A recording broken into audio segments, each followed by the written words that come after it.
Плановите на двете средни училишта во општина Кочани за наредната учебна година се приближно на нивото од претходните години. Дали тоа значи дека раководните луѓе во Љупчо Сандов и во СОУ Гошо Викентиев очекуваат приближно ист прилив на завршени основци, тешко е да се каже бидејќи за тоа се потребни пошироки анализи.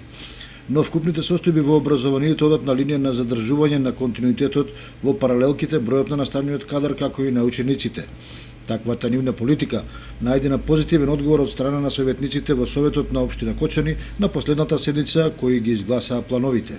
СОУ Гошо Викентиев на конкурсот за нови средношколци ќе се понудат 12 паралелки, иако очекувањата се дека реално ќе се запишат ученици за 10 паралелки. При тоа се очекува приливот на завршени основци од општините кои гравитираат кон Кочани, и тоа вкупно околу 120 ученици, главно од Македонска Каменица, потоа Берово, Делчево, Виница и другите помали општини. Во машинската струка се планирани вкупно 5 паралелки, од кои 3 со 4-годишно, а 2 со 3-годишно образование. Во електротехничката струка се планирани 6 паралелки, од кои 4 во 4-годишно и 2 со 3-годишно образование.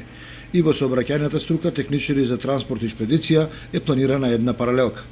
Во СОУ Љупчо Сандов планираат од 1 септември во училишните клупи да седнат приближно ист број на ученици како и лани. Тоа значи дека во прва година ќе се формираат по 4 паралелки во гимназиската и во економската струка. Ова училиште нуди место за 136 гимназијалци и уште 136 економисти или вкупно 272 ученика.